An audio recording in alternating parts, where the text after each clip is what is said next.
And now, live from the studios of Freedom's Phoenix, Ernest Hancock. Father? Come in. A rebellion has begun. Under whom? A commoner named William Wallace. He will embrace this rebellion, support it from our lands in the north.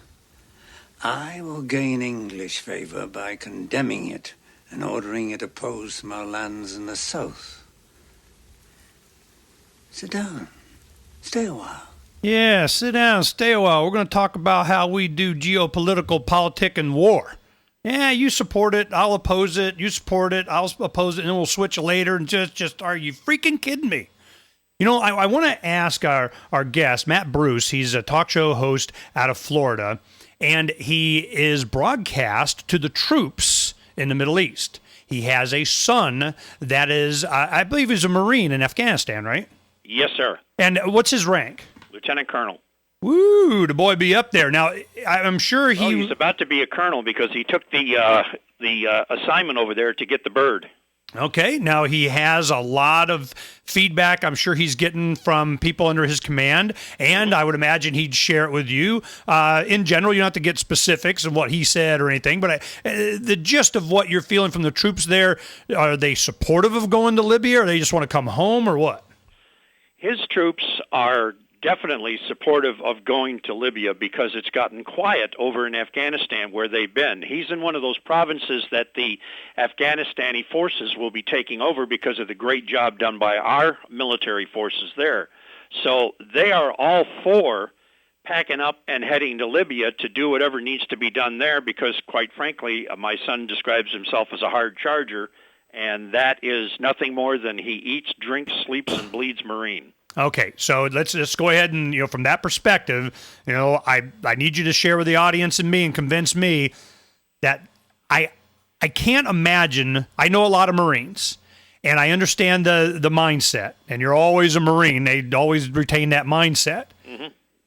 They don't want to just come home. Or the promise that they were given before is that we were going to go to Iraq and we are going to help these people. We're going to restore their country. We're going to be the peaceful. We're going to create a freedom haven in this part of the world. I'm not sure it's worked out that way and whether it will, but do they believe that promise that that's what they're going to do in Libya? Have they had that validated in Afghanistan? To the greatest degree, yes. I can tell you that what he's told me is 90% of his unit agree with the fact that if they have to go on to the Middle East or anywhere in the Middle East, that they're willing to do it. You've got to remember this tour that they just took over to Afghanistan was not for the normal 12 or 13 months or 10 months. It was for 6 months. So therefore, they've got a little extra time, if you follow me. And as I said, 90% of the people in his battalion have agreed that if we need to go, we are going to go. But you've got to take a look at the oil that's in play here. Why? Why is it that the rebels are advancing and taking all these oil port towns back first if oil was not the main reason for being there? No. I have complete understanding, but why do I have to look at it? I mean, why do I care? The reason why is because we're not being told that oil has something to do with it. We're being told it's a humanitarian thing. And the other thing is, do you remember the mad doctor, as I like to call him, Al-Qaeda's number 2, Ayman al-Zawahiri, when he got booted out of Egypt for the failed Muslim, well, not failed, they actually killed Anwar Sadat, but he got booted out of Egypt. Do you remember where he went to? I don't know. Libya? Yeah, the eastern part of Libya, where these Sunni desert tribes were located. And, oh, by the way, this is where most of the al-Qaeda were recruited from outside of Iraq to come to Iraq to fight against our troops. Oh, we got involved in this mess. See, this is my point, man. I'm trying to, let's say, of course it's about oil. We got to go there because, and they say our national interest and the interest of Europe and this, and I'm going... as a taxpayer, as an American citizen, resident, I live here, not there, I can't rationalize why my money, my children, my standard of living, what is so revolving around this military expansion of the empire. Am I allowed not to care what happens in Libya or anywhere outside my borders. If I want something that bad, I'll buy it. Yeah, and you're definitely allowed to care. We're all allowed to care, but I want to be allowed not to care. Right, but think of this. Think of this for a minute, Ernest. We have the Saudi Arabian Air Force and the majority of their pilots training right now in the United States, on United States soil in South Dakota. Mm-hmm. They're training. They're flying. Why in the hell aren't these guys leading the way for the Arab League, which we were told was in support of this one day, and then after we did this, oh no, well, it's not such a great idea. Why aren't they over there? You're making my point for me. I know, and I'm doing it. I'm doing it with vigor. Wait a minute. Let's see. John Kennedy used to say with vigor. Remember that? Here's the point, Ernest. Okay, we're damned if we do, we're damned if we don't. We're stuck in a situation over there. The British pulled us into it. The French wanted to be into it. We've got Mr. Politically Correct Barack Obama trying to be politically correct and may have violated the war powers agreement of 1973, the resolution. He may have violated that. I can tell you the Congress is going to take it up. I'm hearing that from my own congressman down here who is a conservative. I'm interviewing him tomorrow about what it is they plan on doing, but the Republicans are going to be announcing some things this week, and it may or may not be what people want to hear, but they are going to discuss this.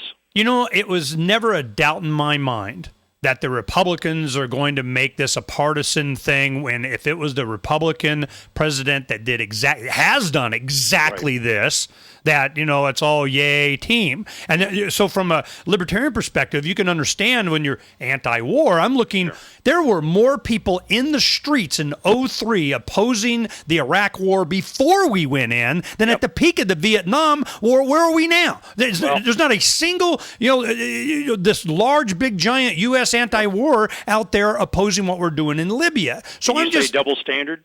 Of course. And when you're talking about, well, how come Saudi Arabia, we're funding them militarily, we give them all the goodies over here, how come they're not? They're so supportive of this, why aren't they doing it? Because that's not what really runs the world. The world is run by they, them, those that won't leave us alone. You can call them the bankers or the oil companies or the whatever. It's the guys that got the strings on the politicians around the world. To think that our elected representatives are the ones that really, bend to our will is to be naive. And it's so far gone economically, the dollar's going to crash. And when it does, this whole thing is over. And you'll have troops over there in Libya going, ooh, let's go kick butt. Gee, I wish we had some money to buy us some bullets. Mm-hmm. So I'm going, do you think the economy is going to sustain this war-making empire forever? I mean, you got a date on this? So we better hurry up before it falls? Do you think it's not going to fall? What's your opinion? Well, I don't think we can sustain this forever, and I don't think we should be there more than let's just pick a number on it right now. Let's just say 90 days from now we shouldn't even be there.